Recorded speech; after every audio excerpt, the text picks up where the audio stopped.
Really game-changing reporting from the Washington Post.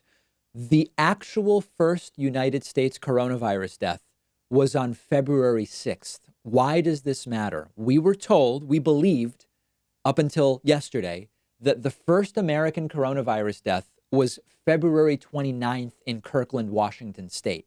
It's not true. We've now learned that the first coronavirus death in the US was actually the 6th of February. That's more than 3 weeks earlier than we thought. Our first case that we know about was January 20th. Now, in all likelihood, the true day of the first case was much earlier than that. Let's just do the math together. We now know the first death was February 6th in Santa Clara, California. Okay. We also had a February 17th death in Santa Clara, California, both earlier than the official previously known case. Both of these people died at home.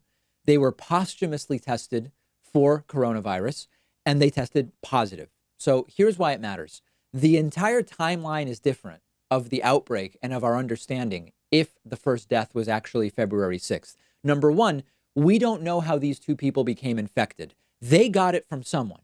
If one person died on February 6th, and typically it's taking 17 days for people to die, for lack of a better term, they probably had their first symptoms on January 20th.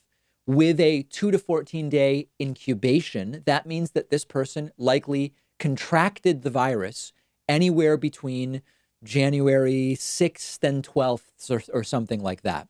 That means that we had infections in the country in early January. Public health officials so far are saying they believe this person was infected in their community because their travel history doesn't suggest that they were somebody who brought it back early from China or another country. So that means someone else had it in California in early January or even in late December.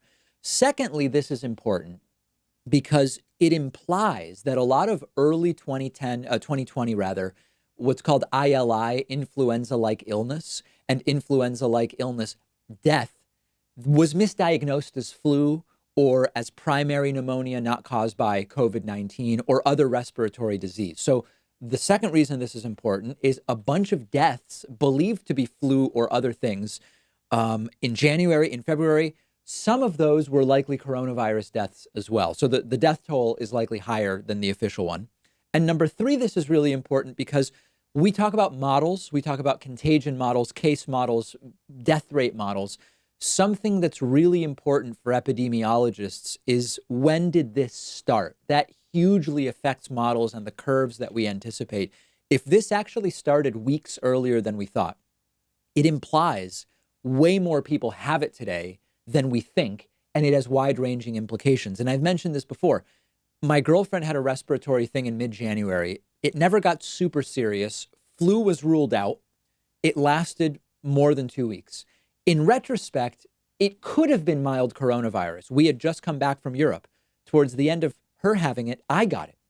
When I mentioned this to people a month ago, a lot of people dismissed it, said, David, you're being alarmist. There was no COVID in the US in mid-January, in late January, in early February when you had it, and everybody who gets it gets a fever. Well, we now know there was COVID in January because someone died on February 6th.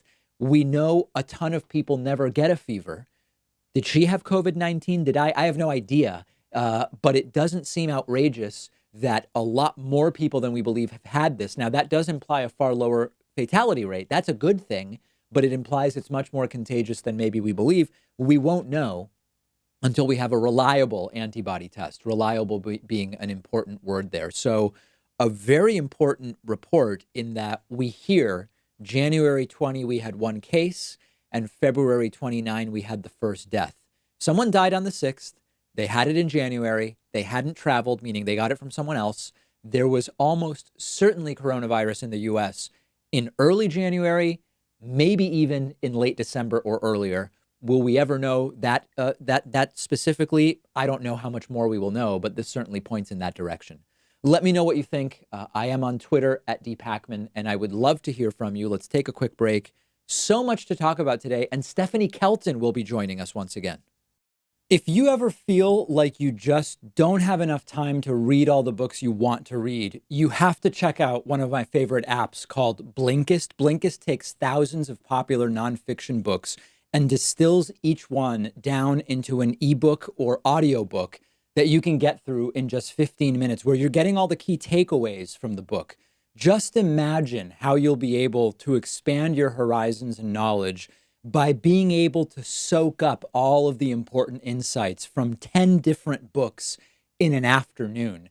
Obviously, it's perfect for exposing yourself to a new book you otherwise wouldn't have time for, or you can use it to revisit a book you've already read, or use it to preview a book before you buy the full version and read it. I recently read A Brief History of Time, of course, by the great Stephen Hawking. This is a book that I have been aware of for so long, and other things got in the way, and it was fantastic to check it out on Blinkist. Blinkist has books on politics, philosophy, science. They have 27 different nonfiction categories, and a subscription is only about $8 a month, and you get the entire library. But you can try it totally free and get 25% off a subscription when you go to Blinkist.com/Pakman. I've put the link right underneath this video.